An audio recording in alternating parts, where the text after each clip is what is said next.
Ah oui, nous sommes maintenant dans l'hôtel Scribe de notre époque, très moderne. Je suis certaine qu'au temps où venait Joséphine, le décor était complètement différent. Mais, euh, mais c'est là qu'elle aimait bien venir, c'est là qu'elle, pour elle, descendre à un hôtel à Paris, c'était forcément l'hôtel Scribe. J'ai d'ailleurs beaucoup de lettres d'elle qui étaient écrites avec le papier en tête de l'hôtel Scribe. L'hôtel Scribe, évidemment, c'est un hôtel mythique. Mythique pour Joséphine Baker, puisqu'elle y descendait chaque fois qu'elle venait à Paris. La tribu arc-en-ciel, oui, bien sûr, de toutes les couleurs. C'était connu partout où Joséphine était connue, je veux dire partout, quoi, dans le monde entier. Elle a continué ce rêve, même quand elle a perdu les Milandes. Elle s'est toujours battue pour réaliser son collège de la fraternité universelle, où les enfants des enfants du monde entier et puis des éducateurs viendraient enseigner et propager la tolérance, le respect, l'absence de racisme, contre les discriminations, le vivre ensemble dans l'amour familial, quoi. Donc ça l'a toujours, c'était vraiment sa grande cause, ce qu'elle appelait son idéal.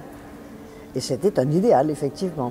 Même avant, elle avait toujours été très, très, très généreuse et toujours à l'écoute des autres. Avant la guerre, par exemple, elle distribuait du charbon déjà dans les écoles, parce que souvent les écoles n'étaient pas chauffées, parce qu'il n'y avait pas d'argent. Elle s'occupait des personnes âgées, elle a toujours été extrêmement active et extrêmement généreuse.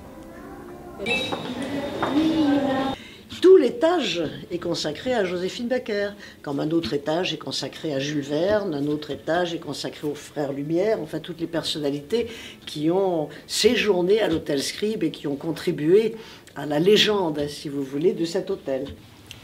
Nous sommes ici à l'étage donc dédié à Joséphine Baker et vous voyez toutes ces photos, ces reproductions qui datent de différentes époques. Là, ça devait être dans les années 50, je suppose. Là, beaucoup plus tôt, dans les années 40, peut-être. Je décolle. Ça, c'était sa tenue peut-être aux Folies Bergère, pourquoi pas.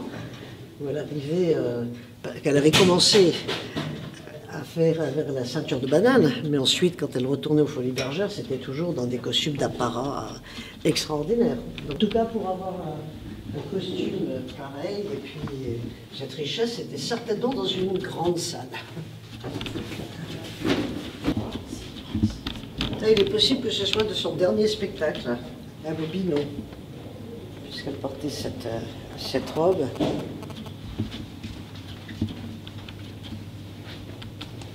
Elle devait avoir une trentaine d'années, 25 ans, 30 ans. Des grands spectacles de cabaret, de musical d'autrefois. En France aussi, il y avait de très très grands spectacles. Maintenant, non, vous n'avez plus qu'un chanteur avec un micro et puis, dans le meilleur des cas, un orchestre autour, mais c'est tout. Tandis que là, c'était vraiment le grand spectacle de musical. Les États-Unis ont toujours été très riches en spectacle visuel et en spectacle musical. Joséphine avait commencé d'ailleurs. Elle avait, bien sûr, elle est venue à Paris pour la Revue Nègre que lançait Caroline Dudley, mais elle avait participé à des troupes, les Jones, qui étaient un peu plus modestes peut-être, mais après Shuffle Along, qui était quand même une grande comédie musicale. Ça existait avec tout le faste que nous avons peut-être copié, mais pas le contraire. Il y a l'époque où il y avait des grandes, sur la tête des plumes, des strass, des paillettes. Tout ce qui ne se fait plus maintenant.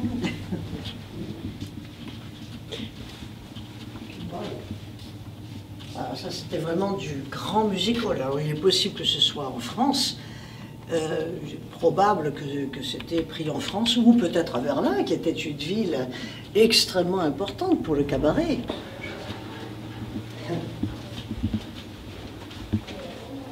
C'est vraiment toute la malice dans son regard. Elle aimait beaucoup rire. Je me rappelle quelquefois, elle arrivait au bureau, contrariée, avec tout le poids du monde sur ses épaules et tout.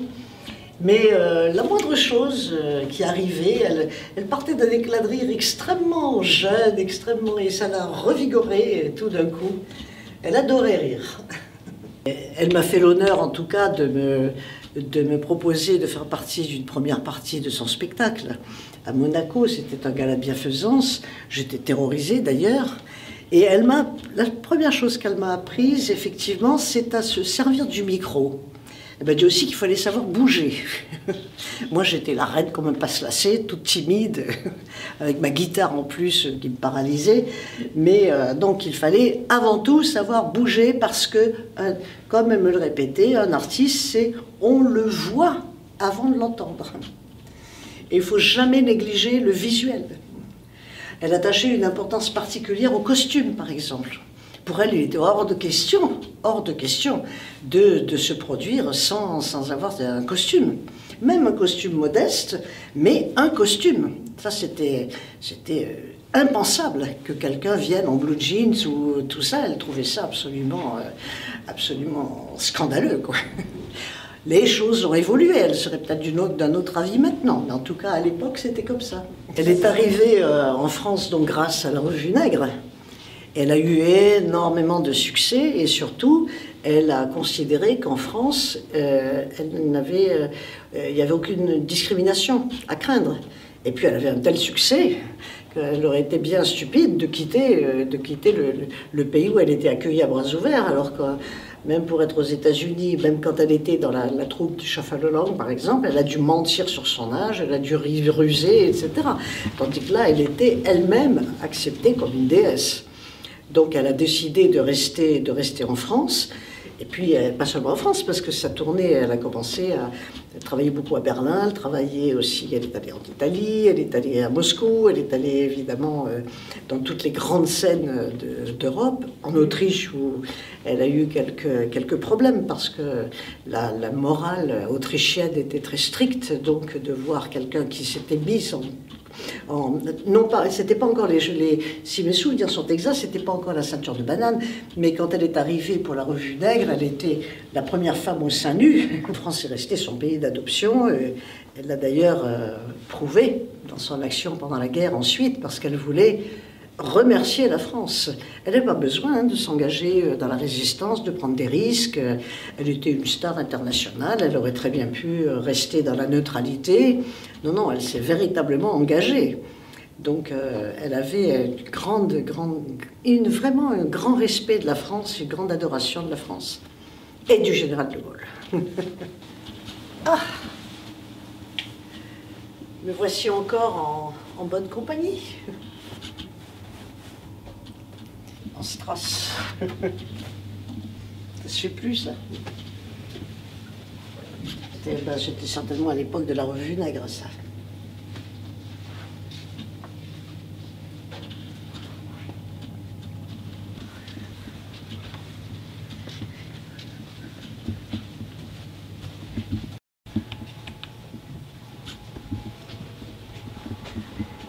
Avec des éléphants. Elle a fait deux fois à ma connaissance, ou peut-être plus, le gala de l'Union des artistes. Dans la dernière fois, c'était en 1974. Elle adorait les animaux. C'est vrai elle avait toujours deux chiens, Fifi et Loulou, qui étaient là. Et bon, tout le monde évidemment son guépard qu'elle avait lorsqu'elle habitait au Vésiné, un guépard avec son collier en diamant qui faisait la une des journaux à l'époque. C'était à l'époque de la belle époque, quoi. Mais elle a toujours eu des animaux avec elle. Et elle était très, très, très sensible à la cause animale. Elle ne supportait pas les mauvais traitements pour animaux. Elle les aurait tous recueillis. Ça, c'était son côté affectif, évidemment, qui était très, très fort. Mais... Donc elle arrivait toujours avec ses animaux, toujours avec ses chiens. Les pieds nus, souvent à Monaco. Quand elle arrivait à son bureau, elle avait les pieds nus et puis les deux chiens.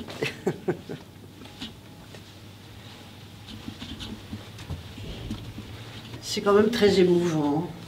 C'est émouvant de voir comme une personne laisse sa trace, et une trace souriante, Quand on passe, on voit les bons souvenirs, on voit la beauté, on voit la joie, la générosité, on voit tout l'aspect positif d'une personne, pas seulement un nom d'une personne connue comme ça.